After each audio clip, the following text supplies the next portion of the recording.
Hello friends, मी अश्विनी. कशात सगळे? मी पण मजेत. आज ना माझ्या घरी मी पहिल्यांदाच हळदी कुंकूचं उंबरठ्यावर लेपन केले.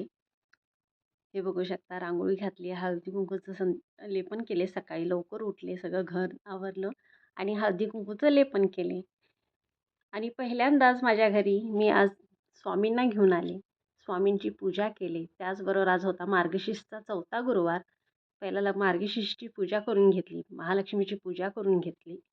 सगळं नीटनेटकं 5 ढाळं घालून, परत कळशीवरती नारळ घालून, मुखवटा वगैरे लावून लक्ष्मीला खूप सुंदर असं मी तयार केले. त्याचबरोबर आज जसे की म्हटले, मी पहिल्यांदा स्वामींची पूजा केली घरामध्ये आणि मी त्यांना आणलं आजच्या दिवशी आणि त्यांचा अभिषेक वगैरे केला आणि त्यांची आज पूजा केली. पहिला महालक्ष्मीची पूजा केली. त्यानंतर स्वामींची पूजा केली. ही माझी पूजा बघू शकता. मी पहिल्यांदाच व्लॉग बनवत आहे, व्हिडिओ बनवत आहे. काही चुकलं असेल तर माफ करा. व्हिडिओ आवडला तर नक्कीच लाईक करा, सबस्क्राईब करा. पूजा बघू शकता माझी किती सुंदर झाली. मार्गशीर्ष महिना चालू झाला. बघता बघता 4था गुरुवार देखील आला. कळलंच नाही कसं काय 4 गुरुवार संपले. आज मी इतकी सुंदर अशी पूजा केली. बाहेर हॉलमध्येच मी पूजा केली. सकाळीच पूजा आवरून घेतली होती मी. सकाळी सगळं पूजा केलं, नैवेद्य केली, देवीला नैवेद्य दाखवला. सकाळी सगळं स्वामींना पण नैवेद्य दाखवले. सुंदर अशी पूजा मांडली.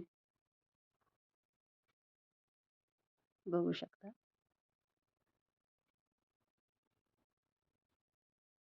त्याचबरोबर संध्याकाळी देवीची आरती वगैरे पण करून घेतली. हे बघा, स्वामींची पूजा केली मी आज. सुंदर अशी पूजा मांडली स्वामींची. सकाळीच अभिषेक वगैरे घातला स्वामींना. पहिल्यांदाच मी स्वामींना घरी आणले, त्यांची पूजा वगैरे केली. ह्याच्या पुढं आता मी त्यांचं व्यवस्थित सगळं नित्यनेमाने करणार आहे. संध्याकाळी उंबरठ्याकडे दिवे लावून घेतली. संध्याकाळी सुहासनी येणार होत्या हळदी कुंकूला. परत संध्याकाळी देवीची आरती वगैरे केली. धूप घातलं घरामध्ये. धूप घालणं खरंच चांगलं असतं. तर पूर्ण घरामध्ये धूप घातलं. पहिला देवाऱ्यात घातलं, पण नंतर लक्ष्मीकडे घातलं. परत बाहेर सगळीकडे दाखवले धूप. धूप घालणं हे खरंच चांगलं असतं. अशा दिवशी तर धूप घातलंच पाहिजे घरामध्ये. धूप घालून झालं. सगळीकडे धूप फिरवले. गार्डनमध्ये धूप फिरवलं.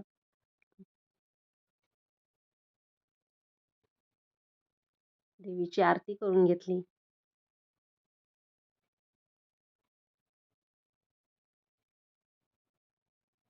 नैवेद्य दाखवला. नैवेद्य पण दाखवला पंचामृत साखरेचा.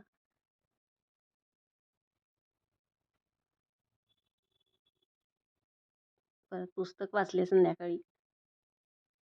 पुस्तक वाचल्यानंतरच आम्ही म्हणतो ना, सुवासनी उपवास सोडतात. तर संध्याकाळी मी पुस्तक वगैरे वाचून घेतलं. त्याबरोबर आजचा दिवस संपला.